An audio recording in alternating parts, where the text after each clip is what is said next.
Teórico virtual de sistema nervioso motor, corteza motora y control del movimiento voluntario. En el presente video vamos a ver cuál es el rol de las regiones motoras de la corteza cerebral en la planificación y ejecución de movimientos voluntarios. Las neuronas motoras superiores localizadas en la corteza motora y el tronco encefálico proyectan a la médula espinal, donde hacen sinapsis con las motoneuronas alfa que comandan la contracción muscular. La actividad de las motoneuronas superiores es modulada por estructuras adicionales que participan en el control motor.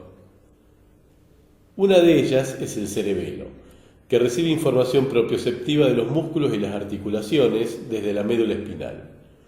Por otro lado, recibe información sensorial y sobre el plan motor proveniente de varias regiones de la corteza cerebral. De este modo, puede comparar la acción planificada con la real y ajustar el plan motor por medio de proyecciones a las cortezas motoras a través del tálamo y núcleos motores del tronco. Otro grupo de estructuras que modulan a las motoneuronas superiores son los ganglios basales, que constituyen parte de un circuito subcortical que recibe proyecciones de la mayoría de las áreas de la corteza y envía proyecciones a las cortezas motora y premotora y al tronco encefálico. Los ganglios basales son fundamentales en la iniciación y secuenciación de movimientos. La lesión completa de las vías descendentes generará la falta de ejecución de movimientos voluntarios por debajo de la lesión, lo que se conoce como parálisis. En contraste, las lesiones cerebelosas o en los ganglios de la base generarán desórdenes del movimiento que no implican parálisis. En esta clase veremos en más detalle la organización de las diferentes cortezas involucradas en el control motor voluntario. Los movimientos pueden clasificarse según su tipo y el mecanismo subyacente en reflejos, patrones rítmicos y voluntarios. Los reflejos, como el miotático visto en la clase anterior, son movimientos estereotipados, innatos e involuntarios que conectan específicamente a receptores sensoriales con unidades motoras. Existen también movimientos controlados por centros generadores de patrones de actividad rítmica, como los responsables de la propulsión durante la marcha.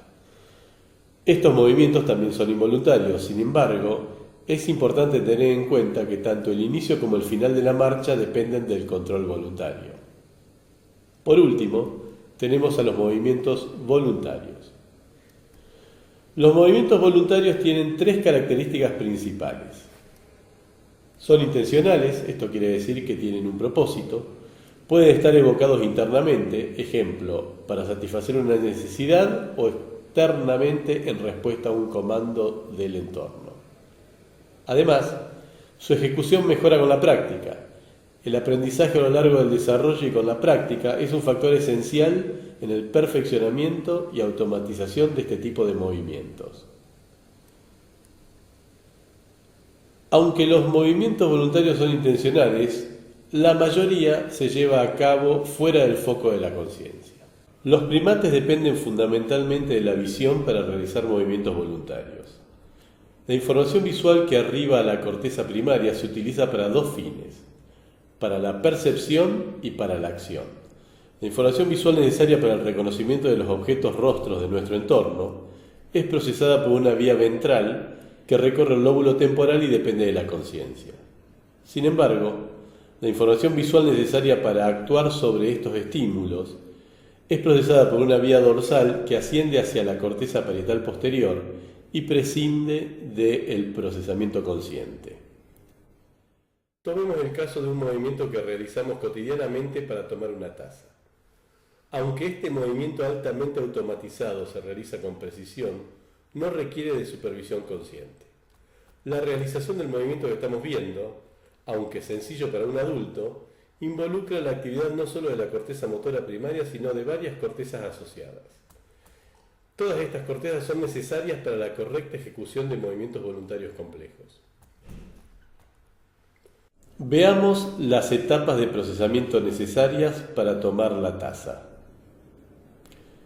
Como primera instancia, el sistema visual ventral permitirá el reconocimiento y la localización de la taza respecto de su entorno espacial, es decir, en coordenadas alocéntricas. Para poder interactuar con el objeto, sin embargo, el sistema motor, en particular la corteza parietal posterior, deberá representar la tasa respecto de las coordenadas del propio cuerpo, también llamadas coordenadas egocéntricas. Conociendo el lugar de partida, posición del brazo en el espacio, y de llegada del movimiento, la tasa, el sistema motor podrá planificar la acción de tomar el objeto, que será codificada como un vector de movimiento. La información acerca de este vector de movimiento será utilizada por las cortezas premotoras para seleccionar el plan motor adecuado. Por último, la activación de la corteza motora primaria generará los comandos motores necesarios para la ejecución de la acción, es decir, la fuerza y dirección de movimiento. A continuación, vamos a ver algunas características de los diferentes actores involucrados en la generación de estos movimientos voluntarios. En los humanos, la corteza motora primaria está ubicada en la cara anterior del surco central. Como recién mencionamos, la activación de esta corteza es indispensable para la ejecución de los movimientos voluntarios. En la acción ilustrada en el video, las motoneuronas de nivel superior generan los comandos motores que especifican la activación temporal de los músculos necesarios para alcanzar y tomar la tasa. Las motoneuronas de esta corteza envían proyecciones directas a las motoneuronas alfa de la médula espinal por medio de la vía córtico-espinal. La corteza motora primaria explica el 90% de las fibras que componen la vía córtico-espinal. Las neuronas de la corteza motora primaria no inervan una sola motoneurona. Más bien, la proyección córtico-espinal es divergente. En este gráfico se puede ver, en verde, la representación de la corteza motora primaria y una neurona proyectando a través de la vía córtico-espinal hacia la médula. Al ingresar en la sustancia gris de la médula, el axón de la neurona de nivel superior se ramifica haciendo contacto con 4 motoneuronas alfa que inervarán músculos diferentes. Este gráfico muestra el efecto de estimular la motoneurona superior sobre la actividad de 6 músculos que controlan la extensión del antebrazo. La línea vertical indica el momento en que se dispara el potencial de acción. Se ve claramente como los 4 primeros músculos del antebrazo que controlan el movimiento de los dedos y muñeca presentan una respuesta asociada a la descarga neuronal, mientras que los 2 últimos no responden. Esto nos indica que esta neurona cortical inerva las motoneuronas alfa encargadas de la contracción de estos 4 músculos. Podríamos decir entonces que la activación de una motoneurona superior de la corteza motora primaria no controla la contracción de un músculo, sino que participa en la generación de un movimiento. Para ejecutar una acción dirigida a un objeto, el sistema motor debería codificar tanto la dirección del movimiento como así también la fuerza de contracción a ser aplicada. ¿Cómo se codifica esta información en la vía córtico-espinal? En 1968, Evarts realizó un experimento para determinar el tipo de información codificada a nivel de la vía córtico-espinal. Para ello registró la actividad de una motoneurona superior que inerva los músculos flexores de la muñeca, mientras un mono realizaba distintos tipos de acciones. Simultáneamente registró la actividad de los músculos flexores y extensores implicados en la acción. Los 2 primeros trazos muestran la actividad electromiográfica de los músculos flexores y extensores, mientras que el tercer trazo muestra la actividad neuronal, donde cada línea representa un potencial de acción. La línea punteada vertical indica el comienzo del movimiento. Cuando la acción se realiza sin peso, se observa que la neurona cortical se activa justo antes de realizar el movimiento de flexión. Una vez iniciado el movimiento, la neurona continúa descargando potenciales de acción. La actividad del flexor aumenta y la del extensor disminuye. Cuando se aplica una carga sobre la muñeca, similar a lo que ocurre cuando levantamos una pesa, se observa que la actividad flexora, tanto de la neurona como del músculo, se incrementa. Si ahora facilitamos la extensión de la muñeca, asistiendo el movimiento de forma que el movimiento sea pasivo y no activo, aumenta la actividad extensora y desaparece la actividad referente a la flexión. Esto nos muestra que la actividad de una motoneurona de la vía córtico-espinal codifica la fuerza de contracción muscular. Con el fin de examinar si la corteza motora primaria tiene un rol en la codificación de la dirección de movimiento, Georgopoulos registró la frecuencia de disparo de motoneuronas de la corteza motora primaria en monos mientras realizaban movimientos de alcance hacia 8 blancos utilizando una palanca. En el gráfico se representa el movimiento del brazo en cada una de las 8 direcciones de movimiento. Cada una de las líneas punteadas representa la frecuencia de disparo de potenciales de acción de la neurona en un ensayo en el que el animal mueve su brazo, donde cada punto representa un potencial de acción. El tiempo cero, línea vertical, indica el comienzo del movimiento. Como se puede ver, esta neurona aumenta la descarga de potenciales de acción cuando el animal mueve el brazo hacia el blanco ubicado a los 90 grados. Veamos qué ocurre cuando el mono mueve el brazo en otras direcciones. Acá, la neurona disminuye su frecuencia de disparo. De hecho, la frecuencia de disparo de la neurona registrada aumenta únicamente cuando el mono mueve el brazo hacia los blancos ubicados entre los 90 y los 225 grados. Este resultado nos muestra dos cosas. 1. Que la neurona tiene una preferencia de dirección. 2. Que esta preferencia no es muy fina, ya que responde entre los 90 y los 225 grados. Por lo tanto, no se puede codificar de manera muy precisa la dirección de movimiento con la actividad de una única neurona. Otras neuronas registradas en el mismo experimento mostraron una preferencia de dirección de movimiento distinta. Como se ve en este gráfico, que representa el vector resultante de sumar la dirección preferencial de todas las neuronas registradas en el experimento, la población de neuronas es mucho más precisa que una neurona individual en codificar la dirección de movimiento.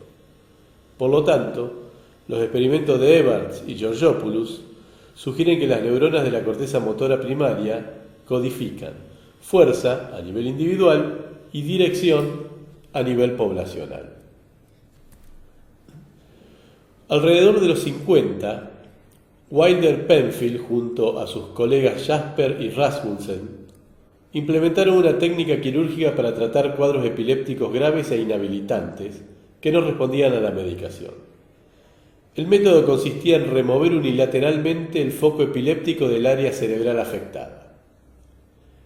Para ubicar la región afectada, el equipo estimulaba eléctricamente regiones blanco por medio de electrodos hasta lograr disparar un episodio epiléptico. En esta foto vemos a los cirujanos realizando este procedimiento.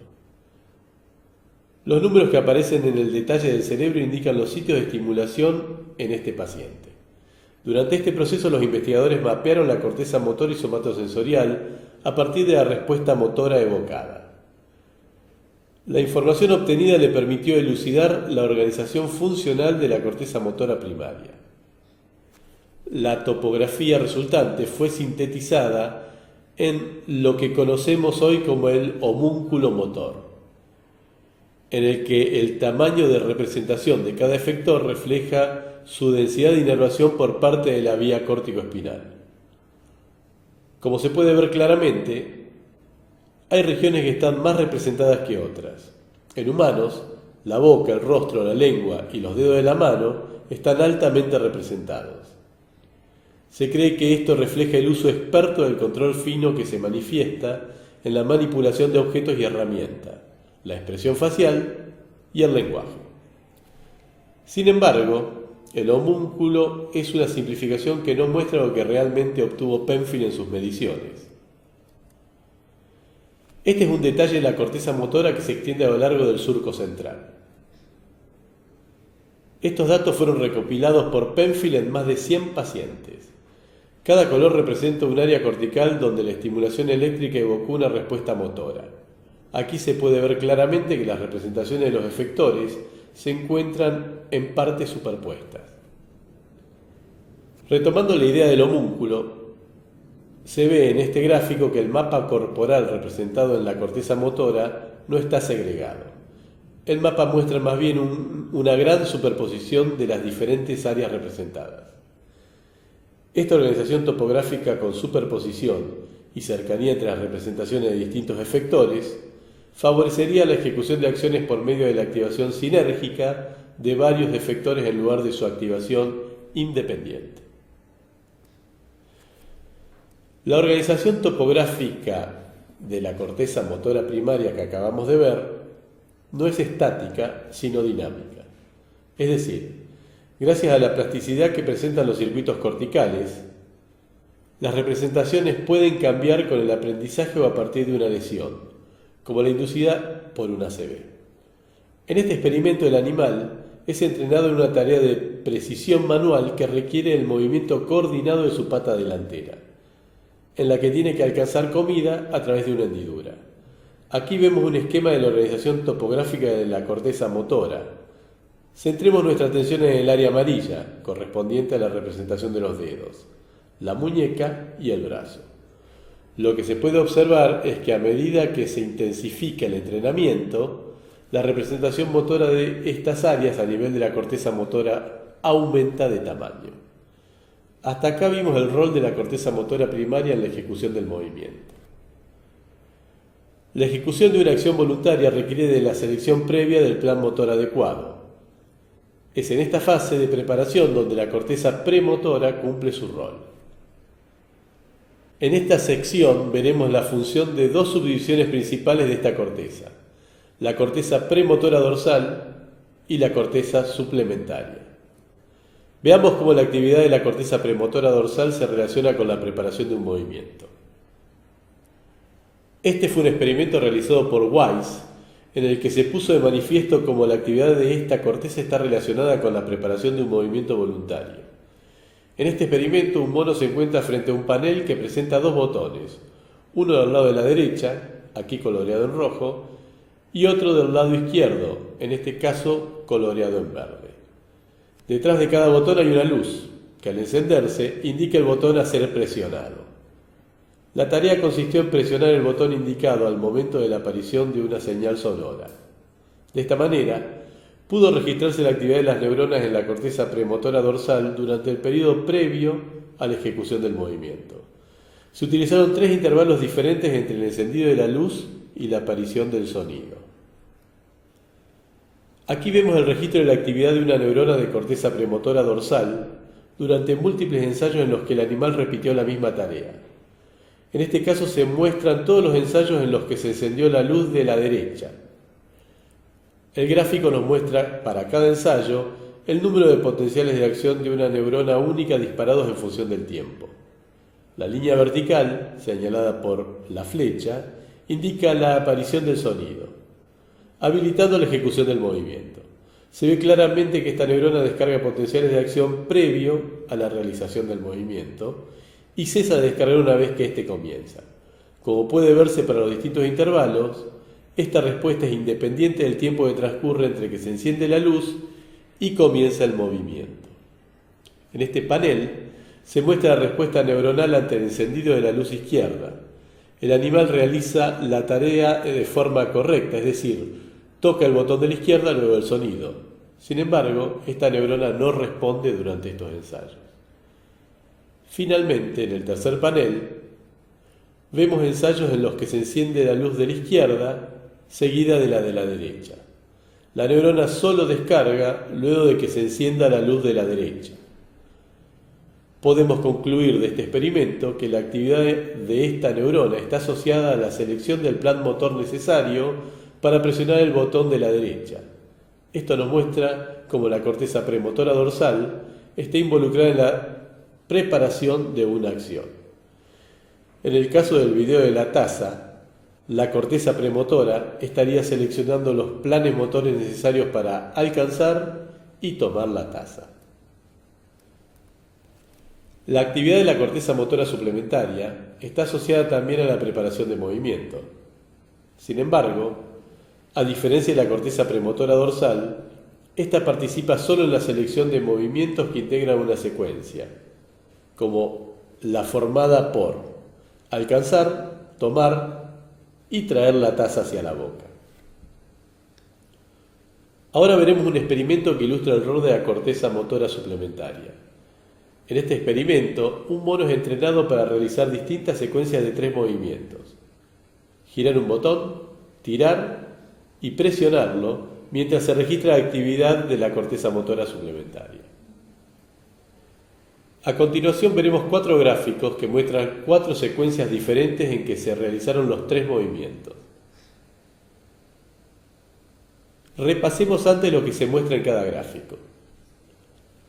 Cada fila representa el número de potenciales de acción disparados en cada ensayo en función del tiempo. Debajo se ve el histograma que resume la actividad de esa neurona durante todos los ensayos. En este gráfico vemos la actividad de la neurona en corteza motora suplementaria cuando el mono realiza la secuencia de girar, tirar y presionar. Noten que esta neurona responde con un aumento de su frecuencia de disparo cuando el movimiento de presionar es precedido por el de tirar. En el siguiente gráfico se ve la actividad de la misma neurona cuando el mono realiza la secuencia de tirar, presionar, girar. La neurona también responde cuando el movimiento de presionar es precedido por el de tirar, aunque la secuencia sea otra.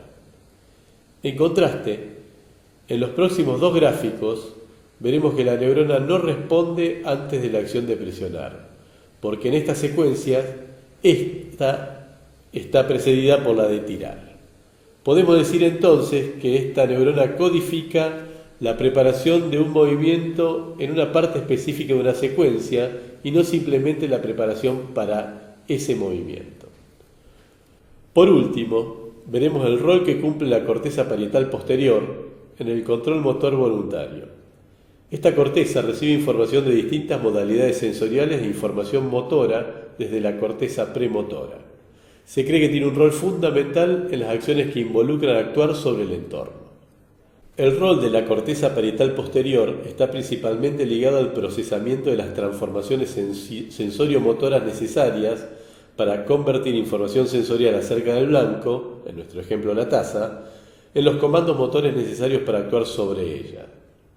Para ello, la información visual acerca del blanco, representada inicialmente en coordenadas retinianas, se codifica en coordenadas del brazo. Es importante remarcar, sin embargo, que la corteza parietal posterior no genera directamente los comandos motores. De esto se encarga la corteza motora primaria. En relación al blanco de la acción, la corteza parietal posterior planifica el vector de movimiento que será utilizado por la corteza premotora para seleccionar el plan motor o la secuencia motora. Con el propósito de determinar si la corteza parietal posterior participa en la planificación del movimiento, el grupo de Andersen y colaboradores realizó el siguiente experimento. La tarea del mono en este experimento consiste en mover la mirada o el brazo hacia un blanco visual según su elección. Inicialmente el animal mantiene la vista y la mano fijos en un punto central, cruz. Luego en intervalo, una clave visual, en la figura indicada como un sol, se prende indicando el lugar en el espacio hacia el que el animal moverá el brazo o la mirada. Luego de un tiempo de retardo, el mono elige qué movimiento realizar: si mueve el brazo y deja fija la mirada, o si realiza un movimiento sacádico y deja el brazo quieto. En la parte superior de esta figura se muestra el número de potenciales de acción disparados por una neurona de la corteza parietal posterior en cada ensayo de la tarea descripta. En la parte inferior se muestra el histograma correspondiente a la actividad de esta neurona. En color verde está representada la actividad neuronal mientras el animal realiza el movimiento con el brazo, y en rojo mientras realiza un movimiento sacádico. El momento en que el animal comienza el movimiento está indicado con una flecha. Esta figura muestra la respuesta de una neurona en una región lateral del surco intraparietal asociado a la planificación de movimientos sacádicos. En esta otra figura se ve la respuesta de una neurona registrada en la región medial del mismo surco, donde se encuentra la región parietal que planifica movimientos de alcance con el brazo. Durante el periodo previo al inicio del movimiento, indicado con la barra celeste, la actividad neuronal es elevada en ambas regiones. Sin embargo, una vez que el mono elige si va a realizar una sacada o un movimiento de alcance, Las neuronas de la región lateral del surco intraparietal permanecen más activas cuando el animal planifica realizar una sacada, mientras que las neuronas de la región parietal medial están más activas cuando el animal planifica realizar un movimiento de alcance con el brazo. Nótese que esta selectividad ocurre antes del comienzo del movimiento. Estos resultados indican que la corteza parietal posterior participa en la planificación de la acción a ser realizada y que esta función es específica del tipo de efector, ojo o brazo. Podemos concluir la sesión sobre la contribución de la corteza motora al control del movimiento voluntario integrando los conceptos revisados por medio de este esquema. La realización de una acción, por más simple que sea, en este caso la toma de una pelota, involucra una serie de pasos mediados por distintas regiones corticales que permiten alcanzar la meta. El reconocimiento y localización espacial del objeto respecto de la cocina, la transformación de esta información sensorial en un vector de movimiento, la selección del plan motor necesario y la activación de patrones musculares específicos con la fuerza y dirección determinados. Es importante remarcar, como lo mencionamos al principio de la clase, que tanto el cerebelo como los ganglios de la base actúan modulando la salida del sistema motor descendente, posibilitando la correcta ejecución de la acción.